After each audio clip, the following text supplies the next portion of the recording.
ভাইজাগ ভ্রমণের তৃতীয় দিনে আপনাদের স্বাগত। আজ আমি আপনাদের নিয়ে যাব একটা সুন্দর আইল্যান্ডে।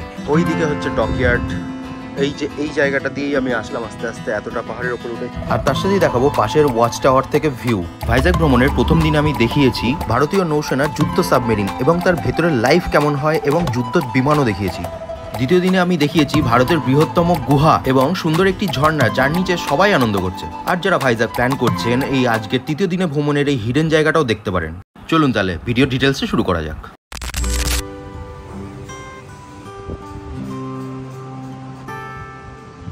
Good morning everyone and welcome back to my channel. সবারই স্বপ্ন থাকে যে যেখানে যারা বসবাস করছে তার কোথাও না কোথাও একটা দূরে চলে গিয়ে একটা অজানা নামে, অজানা পরিচয়ে নতুন কোনো কিছু লাইফটাকে নতুন করে রিস্টার্ট করবে।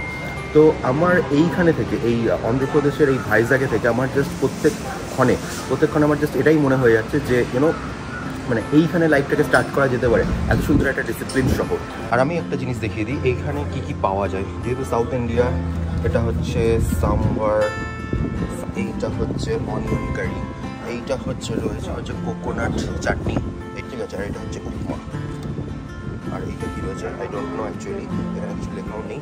অ্যান্ড এইটা রয়েছে ইডলি।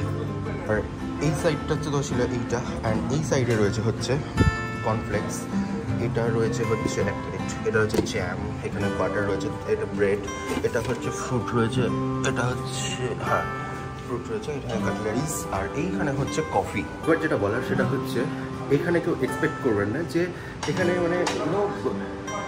আমাদের ওইখানকার মতো বিভিন্ন ধরনের ভ্যারাইটিস ব্রেকফাস্ট থাকে। সাউথ ইন্ডিয়া মানে ইডলি ধোসা তো must.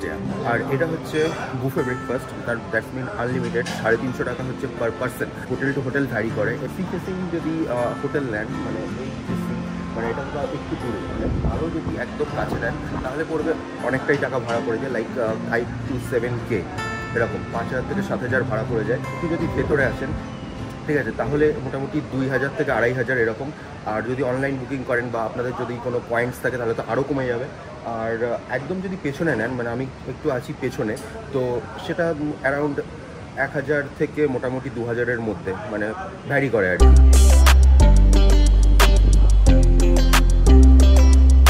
So much discipline city man.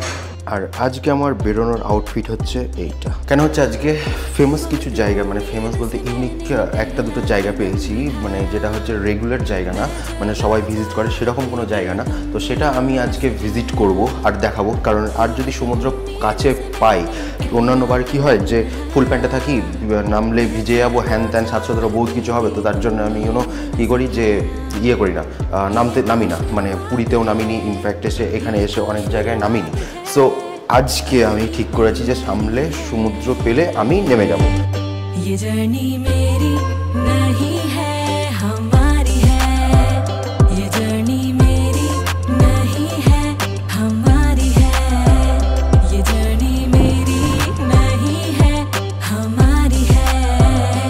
একটা জিনিস আমি ফটাফট দেখাতে চাই ভাই, মলে ঢুকতে পার্কিংয়ের জন্য কাটছে ফাস্ট্যাগ থেকে।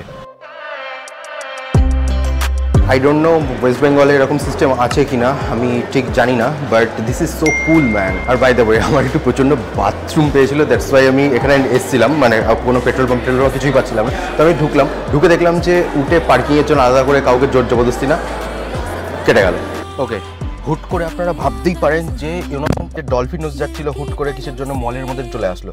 তো কারণটা একটু বলি, যে বললাম তো বাথরুম পেয়েছিল, অ্যান্ড যখনই আমি ম্যাপে মেরেছি তখনই বলছে যে dolphin nose opens at 3 PM।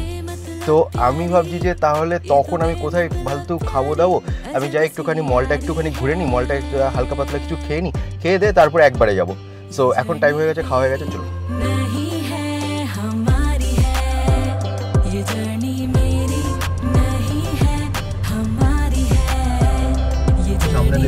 জাহাজ তৈরি করার একটা বন্দর। আস্তে আস্তে দেখুন এই পাহাড়ের মাথায় বেয়ে উঠতে হবে। সো কালকের ব্লগটা যারা দেখেছেন তারাও দেখেছেন হয়তো যে পাহাড়ের মাথায় এরকম বেয়ে উঠতে হয়েছিল। সো দারুণ জায়গা, সত্যি খুব সুন্দর জায়গা, মানে পাহাড় কেটে কেটে এরকম রাস্তা করা হয়েছে। প্লাস কি বলুন তো, আর রাস্তাঘাট কিন্তু সেই রকম না যে খারাপ হবে বা হবে, পুরো একদম সুন্দর রাস্তা। এই যে আমি একটা জায়গায় দাঁড়ালাম আর ওপর থেকে শহরটা এতটাই সুন্দর লাগছে, তা কি বলবো। ওই দিকটা হচ্ছে সমুদ্র, ওই দিকে হচ্ছে ডকইয়ার্ড। এই জায়গাটা দিয়েই আমি আসলাম আস্তে আস্তে, এতটা পাহাড়ের ওপরে উঠেছি, এখনও অনেকটা উঠতে হবে, এখনও ওই ওপরে যেতে হবে। So let's go. পেছনে হোক দেখতে পাচ্ছেন ছোট্ট একটা এন্ট্রি চলছে, অ্যান্ড আমাকে জিজ্ঞেস করছে, মানে এখানে জাস্ট নিজের একটা ডিটেলস দিতে হবে, গাড়ি অ্যান্ড আধার কার্ডের ডিটেলস। সো বলছে যে ওয়েস্ট বেঙ্গল থেকে প্রচুর লোক আসে তো এখানে। আমি বলছি আচ্ছা, এরকম ব্যাপার। অলরাইট, এইটা হচ্ছে পুরো মিলিটারি এরিয়া, তো আপনাকে অনেক প্রিকশনস নিয়ে আসতে হবে, ঠিক আছে। প্রিকশন বলতে এমন কিছু না, জাস্ট আপনি সিম্পল থাকবেন, ব্যাস, দ্যাটস ইট। ওখানে যেমন চেকিং হলো একবার, চেকিং মানে হচ্ছে আপনার আধার কার্ডের ডিটেলস যেটা বললামই, আর এখানে ঢোকার জন্য আপনার লাগবে হচ্ছে 10 টাকা। তো এই যে পাহাড়টা, এই পাহাড়টা উঠলাম, এই পাহাড়টা হচ্ছে নাম হচ্ছে ডলফিন নোজ, বুঝতে পেরেছেন। আর একটা জিনিস দেখে দিই, এইটা হচ্ছে ডলফিন হাউস লাইট হাউস। ওই যে লাইট হাউসটা দেখছেন, ওই লাইট হাউসের ওপরে উঠতে হবে, ওপরে উঠে সবাই সেই ভিউটা দেখছে।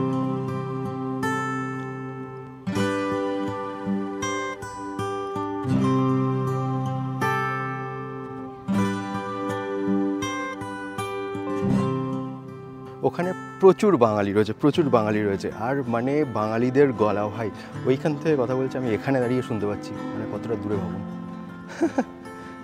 আর এখানে বলে রাখি আপনাদের, এটা টাইমিং হচ্ছে দুপুর 3টে থেকে বিকেল 5টা পর্যন্ত। তো চলুন ওইখানে যাওয়া যাক। যেহেতু আমি বলেছি যে এটা হচ্ছে বিশাখাপত্তনম নামে একটা পোর্ট, ঠিক আছে, কনস্ট্যান্ট এখানে জাহাজের আওয়াজ শুনে, মানে জাহাজের যে হর্ন হুইসেল, সেইটার আওয়াজ শোনা যাচ্ছে বপ বপ করে।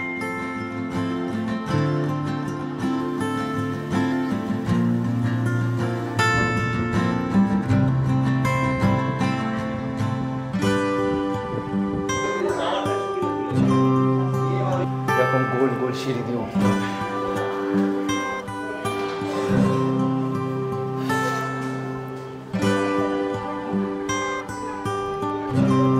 এখানে জানলাগুলো খোলা রয়েছে, সিরিয়াসলি প্রচণ্ড হাওয়া আসছে।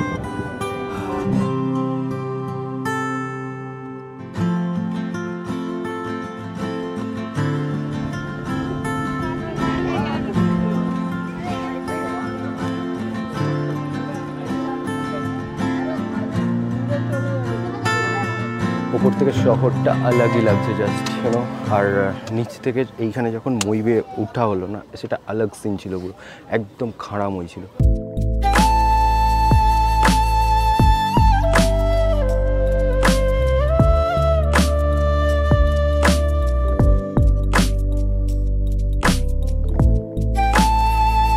এই হচ্ছে এইটার মধ্যে দিয়ে পার হয়ে আসতে হবে, আর ভেতরে হচ্ছে যেভাবে ঢুকছে এইভাবে হচ্ছে ঢুকতে হয়।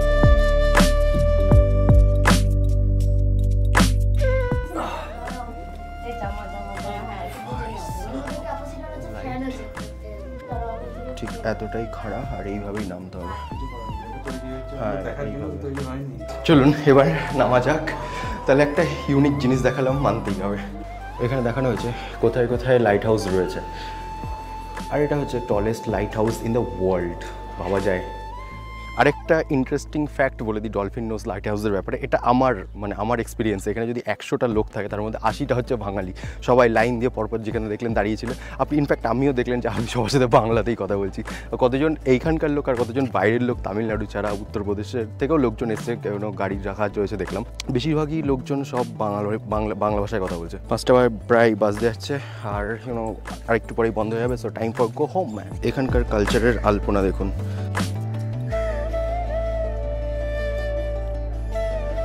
জয় জয় বজরংবলী। পুরো এত সুন্দর লাগছে, জাস্ট হোটেল ঢোকার আগে আমি একটু দাঁড়িয়েছি।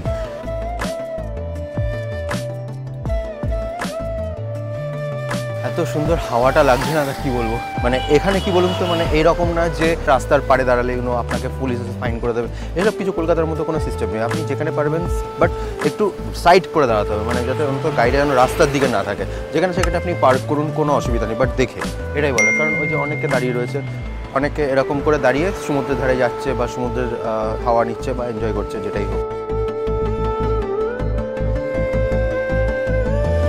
ওয়েল, আমি টুকটুক করে হাঁটতে হাঁটতে চলে এসেছি। মানে বিচে। আমি সকালবেলায় যেটা বলেছিলাম আজকে আমি এই আউটফিটে এসেছি তার একটাই কারণ, কালকে আমি বাড়ি চলে যাব। বাড়ি মানে হচ্ছে আমার হোম টাউনে চলে যাব। বাড়ি মানে আমি হোটেল বলছি না এবার, কারণ আমি হোটেলকেও বাড়ি বলে থাকি, সবাই জানেন। তো কালকে আমি একবারে বাড়ি চলে যাব। প্রায় 1000 কিলোমিটার দূরে রয়েছি বাড়ি থেকে।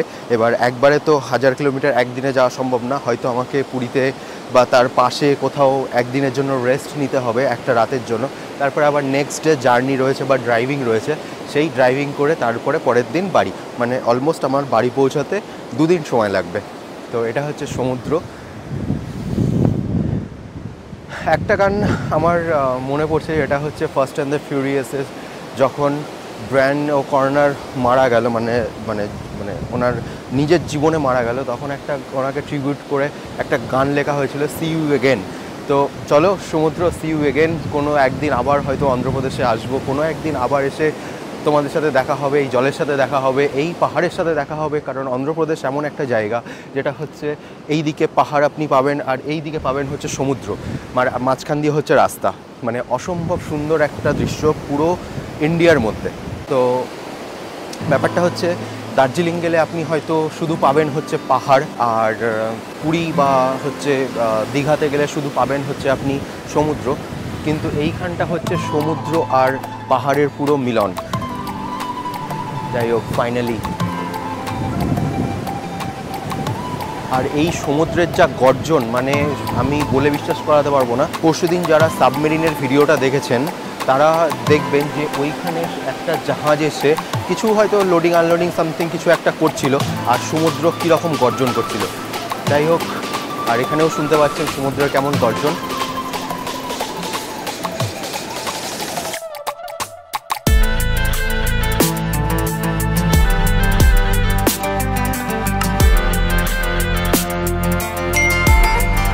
So, let's go home.